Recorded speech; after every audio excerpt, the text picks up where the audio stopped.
भोपाल से खबर। खंडवा से गिरफ्तार आतंकी फैजान से जुड़े एक मामले में इसमें नए खुलासे हुए हैं। मध्य प्रदेश में आतंकी नेटवर्क अब भी एक्टिव है। एमपी एटीएस की जांच में कई सबूत मिले हैं। आतंकी फैजान के सहयोगियों का पता लगाने की कोशिश में एमपी एटीएस की टीम लगी हुई है। एक साल से आतंकी फैजान पर भी जांच एजेंसियों की नजर थी। बंगाल की एसटीएफ ने आतंकी फैजान को हिरासत में भी लिया था। प्रारंभिक पूछताछ के बाद उसे छोड़ दिया था, लेकिन नजरें बनाई हुई थी।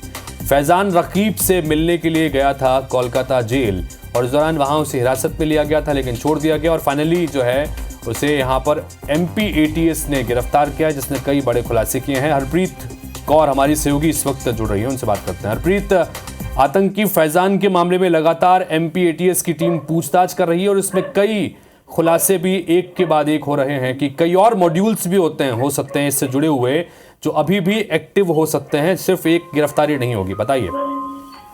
बिल्कुल सही कहा आपने कि यहाँ पर जिस तरह से 4 जुलाई को खंडवा से फैजान को एमपी एटीएस ने गिरफ्तार किया है, उसके बाद 5 दिन की रिमांड पर लेने के बाद उससे पूछताछ में अब इस बात का खुलासा हुआ है कि अभी भी मध्य प्रदेश में जो आतंकी साजिश है उसका जो नेटवर्क है वो अभी भी यहाँ पर काम कर रहा है।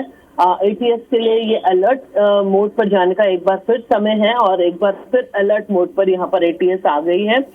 इस पूरे मामले में इस बात का भी रिमांड के दौरान खुलासा हुआ है कि आतंकी साजिशों में शामिल अब्दुल रकीब कुरैशी को बंगाल की एसटीएफ ने गिरफ्तार किया था। उसी के साथ फैजान को भी हिरासत में लिया गया था, लेकिन प्रारंभिक पूछताछ करने पर फैजान को छोड़ दिया गया था। लेकिन लगातार जो फैजान है ये कोलकाता जेल में बंद आतंकी रकीब कुरैशी से मिलने जाता रहा है। उसके बाद से ही ये रडार पर था, लगातार एजेंसियां इस पर नजर रखे हुए थी।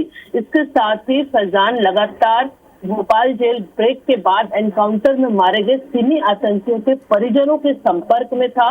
इसके साथ ही वो उनकी आर्थिक मदद भी करता था। वहीं HUT यानी हिज़्ब उत तहरीर के आतंकियों से भी इसके संबंध की जानकारी रिमांड के दौरान सामने आई है। हालांकि आज इसकी रिमांड खत्म हो रही है, लेकिन माना जा रहा है कि एटीएस इसकी और अगले दिनों की कुछ और रिमांड की यहाँ पे मांग कर सकती है और इसी दौरान कुछ और जो बड़े खुलासे हैं वो यहाँ पर हो सकते हैं। तो कुल मिलाकर एक बड़ी घटना को अंजाम देने से पहले ही एमपी एटीएस ने फैजान को गिरफ्तार कर लिया और अब पूछताछ में एक के बाद एक बड़े खुलासे हो रहे हैं। बिल्कुल हरप्रीत, फिलहाल बहुत शुक्रिया इस तमाम जानकारी के लिए आपका। तो फैजान आतंकी जिसे खंडवा से गिरफ्तार किया गया था, इंडियन मुजाहिदीन से जुड़ा है, लश्कर तैयबा से इसके संबंध बताए जा रहे हैं और लगातार उससे पूछताछ के आधार पर कई खुलासे हो रहे हैं।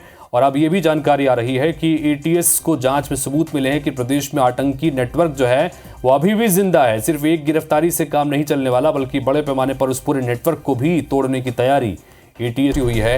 एक साल से आतंकी फैजान पर जांच एजेंसियों की नजर थी। बंगाल की एसटीएफ ने आतंकी फैजान को हिरासत में भी लिया था।